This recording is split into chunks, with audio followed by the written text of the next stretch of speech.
도청과 감청을 못하게 방지 장치가 설치된 헌법재판소 내부에 공간이 있습니다. 여기가 이제 평의가 이루어지는 공간인데 여기 사무실 그 안이 원탁이 있습니다. 원탁. 여기에 이제 헌법재판관들이 삥 둘러 앉아가지고 평의를 하게 되는데요. 이 평의 이런 순서로 진행됩니다. 그런데 이 평의가 지금 최장시간 이루어지고 있다는 겁니다. 정혁진 변호사님. 학계와 법조계에서 이런 분석들이 나와요. 김승대 전 부산대 교수입니다. 소수 의견이 있어가지고 평의가 길어지고 선고가 늦어지는 걸로 보인다. 지금 원래 이번 주, 원래 지난주 얘기도 나왔다가 이번 주 안 되고 다음 주 계속 늦어지는 게 소수 의견이 있어서 그런 거 아닌가. 다음이요. 다른 법조계 인사는 헌법재판소가 대통령 사건을 최우선적으로 처리하겠다고 했지만 한 총리 사건 등 여러 사건이 얽혀 있고, 자 여기가 좀 주목됩니다. 탄핵 찬반 여론도 극심하게 갈려서 재판관들이 고심에 빠진 것 같다. 자 지금 이 치열하게 맞붙고 있는 탄핵 찬반 여론도 재판관들이 지금 살피고 있다. 고심에 빠진 것 같다. 이런 얘기에 어떻게 들리십니까? 그 윤석열 대통령에 대한 탄핵 심리 절차가 지난 2월 25일에 변론 종결이 됐어요.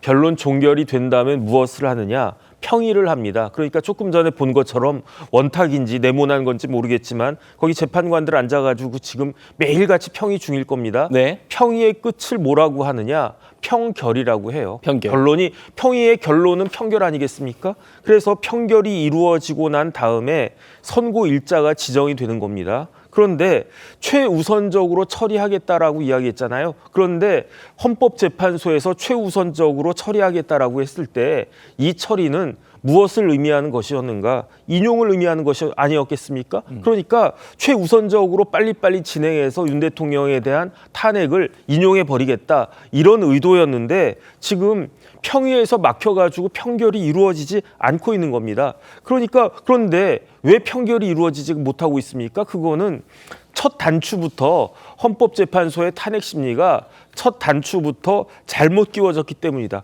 다시 말하면은 절차가 너무너무 졸속적이었다라고 하는 것을 하늘도 알고 땅도 알고 헌법재판관들 다 알고 있을 겁니다. 그럼에도 불구하고 무리하게 탄핵 인용 결정을 내려야 되느냐? 그건 안 된다는 거죠. 그러니까 오죽하면 조금 전에 봤지만 헌법재판소 주변 학교들 휴교하고 입간판 내리고 왜 그렇습니까? 만약에 헌법재판소가 우리 국민들이 다 납득할 수 있을 정도로 절차를 진행하고 그렇다라고 하면 역시 재판관님들 다르네라고 하면서 인용이든 기각이든 각하든 그 결정에 대해서 국민들이 다 납득하지 않았겠습니까? 박근혜 전 대통령 때도 그때도 좀 문제가 있었지만 그때도 우리 국민들 다 납득하고 뭐 아무런 불상사가 없었어요. 그런데 이번은 다를 것 같다는 그런 생각이 들고 네. 오죽하면 허용 교수님조차도 이거는 절차가 엉망이니까 각하 나올 수밖에 없겠다. 이런 이야기 하지 않겠습니까? 그러니까 이런 각하든 기각이든 이러한 그 의견에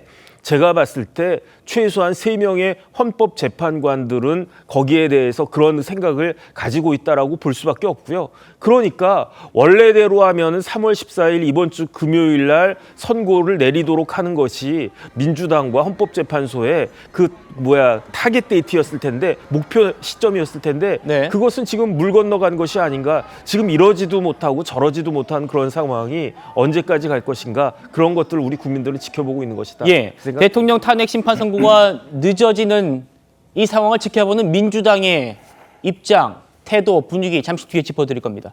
조기현 위원장님. 지금 보신 대로 치열하게 맞붙고 있는 그 탄핵 찬반 집회, 이것도 지금 재판관들이 좀 살필 것 같다라는 학계의 입장도 있었고, 이것도 같이 보시죠. 차진아 고대 교수입니다. 법원의 구속 취소 결정 이후에 적법 절차 원칙 또 대통령 방어권 주장에 힘이 실리면서 헌법재판소 내부 평의에서 지금 경론이 오가는 것 아닌가. 자, 그러니까 지난주 법원의 그 구속 취소 결정, 석방 결정도 어느 정도는 절차상으로는 뭐 큰 영향이 없다고 해도 어느 정도는 무형의 영향이 있지 않을까 이런 분석도 있습니다. 어떻게 생각하세요? 저는 지금 뭐 국민들 간의 어떤 대립하고 갈등이 있는 부분, 그 여론 이라든가 지난주에 있었던 구속 취소 결정이 헌법재판소의 지금까지 평의 결과를 바꿀 만한 요인이 되지는 않을 것으로 봅니다. 물론 대통령에 대한 탄핵이라는 중차대한 어떤 이 재판에 있어서 국민들의 여론을 고려는 하겠지만 그것이 이 탄핵 여부 결정에 있어서 결정적 요인은 될 수는 없기 때문에요. 그런 부분 때문에 뭐 이 지금 결정이 지연되거나 선고 일정이 잡히지 않는 것으로 보이지는 않고 예. 이게 뭐 똑같은 기준으로 볼 수 없을 것 같습니다. 박근혜 대통령 같은 경우에는 당시에 탄핵 사유의 쟁점이 이 정리된 쟁점만 8개였고 세부 쟁점까지 하면 15개였기 때문에 그것들을 정리하는 데 오히려 더 시간이 걸리고 이번 사건은 쟁점이 단순하기 때문에 더 이제 짧아질 거라는 게 일반적인 예측이었는데 사안 자체가 다르기 때문에 그런 예측이 지금 맞지는 않았던 거죠.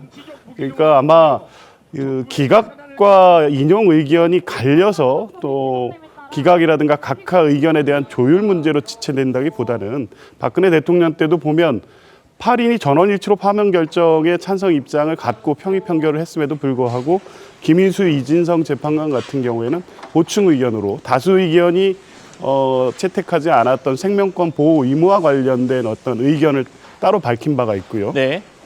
지금 국가인권위원장인 안창호 당시 재판관도 그렇죠. 예, 헌법소 관점에서 중대한 법률 위반으로 볼 수 있는지에 대해선 다수 의견과 의견을 같이 하면서도 본인의 어떤 독자적 의견을 개진합니다. 아마 제가 예상할 때는 이런 류의 보충 의견, 그러니까 굉장히 중요한 사건이고 대통령의 비상계엄 내란이라는 이 전례 없는 사건에 있어서 탄핵 심판 결정문은 대단히 중요하기 때문에 헌법적 해석이나 이 결정문의 완결성을 기하기 위해서는 이 법정 의견, 그러니까 다수 의견이 8인이 공통된 파면 결정에 이른다고 하더라도 보충 의견으로서 보완해야 될 부분들이 상당히 있을 수가 있고요. 이런 부분에 대한 논의가 있을 수 있다. 이것 때문에 지연되는 게 아닌가 싶습니다. 예.